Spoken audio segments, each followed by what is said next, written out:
Hello guys, कैसे हो आप सब। तो गाइस प्लीज आप लोग इस वीडियो को लास्ट तक देखना, ये वीडियो आपके लिए बहुत जरूरी है। सबसे पहले मैं आपको कुछ दिखाना चाहता हूँ। You never know how close you are. देखो, इस पॉइंट ऑफ टाइम पर आपको नहीं पता होगा कि आप सिलेक्शन के कितना पास हैं या फिर आप उससे कितना दूर हैं। ठीक है। और एक मैं आपको बहुत अच्छा एग्जाम्पल आज देता हूँ। अगर आप किसी भी एसएससी सीजीएल 2020 कैंडिडेट से पूछोगे, लेट सपोज दो कैंडिडेट हैं यूआर कैटेगरी के, दोनों कैंडिडेट यूआर कैटेगरी के, फाइनल स्कोर आउट ऑफ 700 उनका इतना बनना है 525 और 535। तो आज आप अगर उनसे पूछोगे तो उनका क्या रिएक्शन होगा। जो बंदा 525 पर होगा ना यार, वो आपसे ये चीज बोलेगा कि अगर मेरे 10 मार्क्स और आ गए होते, अगर मेरे 10 नंबर और होते, तो आज मैं श्योर होता कि मुझे एटलीस्ट टैक्स असिस्टेंट की पोस्ट मिल जाएगी। ठीक है। जो बंदा 535 पर होगा वो थोड़ा खुश होगा। ठीक है। ऐसा नहीं कि वो एकदम दुखी होगा, उसको पता होगा कि हाँ उसके चांसेस बहुत अच्छे हैं एटलीस्ट एक जॉब लेने के लिए। ठीक है। तो इन दोनों में क्या डिफरेंस है? इन दोनों में डिफरेंस केवल 10 मार्क्स का है। अब यार, ये स्कोर बहुत अच्छा तो है नहीं और बहुत खराब भी नहीं है। देखो, जो भी स्कोर आपको सिलेक्शन दिला रहा है ना, वो मेरे नजर में अच्छा है। कितना अच्छा है वो डिपेंड करता है कि आपको कौन सा ग्रेड पे मिल रहा है। पर फिर भी खाली हाथ बैठने से अच्छा है कि आपके हाथ में एटलीस्ट एक जॉब हो एग्जाम देने के बाद। ये चीज मैं आपको आज बहुत अच्छे से समझाऊंगा कि इसमें क्या क्या फैक्टर्स आपके रहते हैं और कैसे आप इस जोन में आ सकते हो। ठीक है।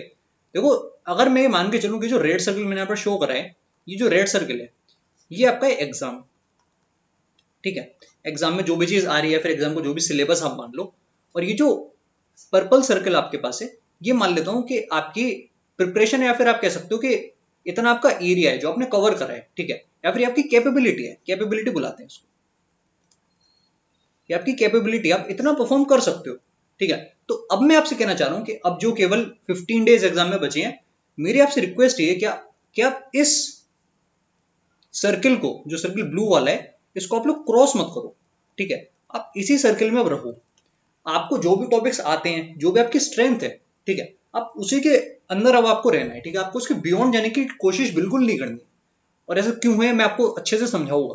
देखो यार, कई सारे स्टूडेंट ऐसे होते हैं। अब ऐसा तो है नहीं कि हर किसी स्टूडेंट का स्कोर बहुत अच्छा होता है। कुछ लोगों ने तैयारी देर से स्टार्ट करी होगी, कुछ लोगों ने पहले कर ली होगी। पर जैसे भी जिसकी तैयारी रही हो, कई सारे कैंडिडेट्स होते हैं। जैसे कोई कैंडिडेट मैथ के लिए मैं लेके चलूँ, मैथ में किसी कैंडिडेट के लेट सपोज मॉक टेस्ट में 150 से 160 रेंज में आ रहे हैं, और मैं इंग्लिश में मान लेता हूँ कि इंग्लिश में भी उसी कैंडिडेट के 160 से 170 रेंज में आ रहे हैं। ठीक है। एक मैंने एक नॉर्मल कैंडिडेट को कंसिडर करा है। ठीक है। तो इस पॉइंट ऑफ टाइम पर अगर कोई ऐसा कैंडिडेट है और वो अगर ये सोच रहा है कि वो ऐसा कुछ मिरेकल कर देगा और एग्जाम में वो इस स्कोर को 190 बना देगा, तो वो नहीं होने वाला। ये रियलिटी, आप उसको आज फेस कर लो। ऐसा बिल्कुल नहीं होने वाला कि ये कैंडिडेट 190 एग्जाम के अंदर ले आए, भले उसने कोई भी मॉक दिया हो, कितना भी ईजी या फिर डिफिकल्ट रहा हो। अगर आपके 150 से 160 रेंज में है, जैसे एक मॉडरेट मॉक ले लेते हैं टेक्स्ट बुक का, या फिर आप कोई और भी ले लो, ऑलिव बोर्ड का जो पेड़ वाला रहता है वो भी ले लो। अगर आपके इस रेंज में, तो 190 तक नहीं पहुंच पाओगे, ऐसा मेरा मानना है। ठीक है। इंग्लिश में अगर आपके इस रेंज में है और आप सोचो कि आप एग्जाम के अंदर 195 ले आओगे, तो वो बिल्कुल नहीं होने वाला। ऐसा नहीं होगा, ये बात एकदम प्रैक्टिकल नहीं है। ठीक है। तो आपको क्या करना चाहिए, कई बार होता क्या है ना यार, कि जिसके इतने मार्क्स आते हैं जनरली, उसके अटेम्प्ट क्या रहते होंगे।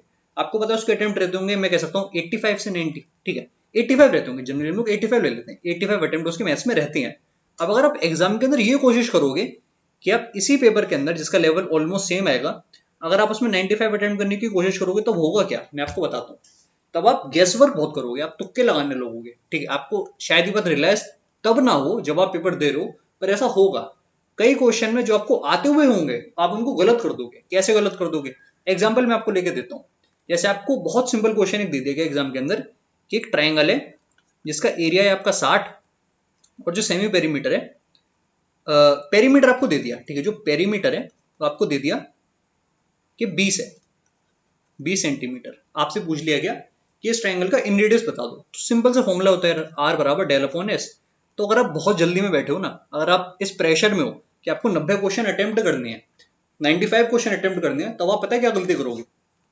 और आपको शायद ऐसा लग रहा हो कि आप बहुत स्मार्ट हो या फिर कुछ भी हो, सबसे होती है गलती। ठीक है। आप इसको ये सॉल्व कर लोगे 60/20, आप आंसर 3 मार्क के आ जाओगे।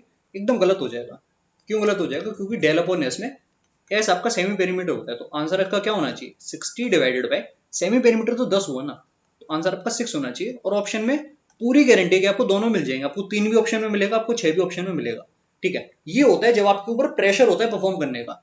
जब आप प्रेशर में होते हो कि जो आपकी एक फिक्स्ड कैपेबिलिटी है, आप उसके बियॉन्ड जाना चाहते हो, बहुत ज्यादा बियॉन्ड आप जाना चाहते हो, तो फिर यही होगा। ठीक है, ये बात आपको आज एक्सेप्ट करनी पड़ेगी कि जो भी तैयारी आपकी अब हो गई है, आप उसी को कैसे परफॉर्म करो एग्जाम के अंदर टू द मैक्सिमम। ये चीज मैं आपको समझाना चाह रहा हूं। ठीक है, जैसे अगर आपका स्कोर लेट सपोज 170 आता है मैथ्स के अंदर, तो इस पॉइंट ऑफ टाइम पर आपको कितना स्कोर एग्जाम में टारगेट करके चलना है, तो वो स्कोर आपका 180 के बियॉन्ड नहीं होना चाहिए, ऐसा मेरा मानना है। ठीक है, क्योंकि अगर इससे ज्यादा आप लेके चलोगे तो होगा क्या कि एग्जाम के अंदर आपके ऊपर बहुत ज्यादा प्रेशर होगा, और आने होंगे ना यार तो आपके आ जाएंगे। मैं आपको यहाँ पर ज्यादा नंबर आने से रोक नहीं रहा, या फिर मैं आपको कुछ ऐसी चीजें समझा रहा हूँ जिससे आपका नुकसान हो जाएगा।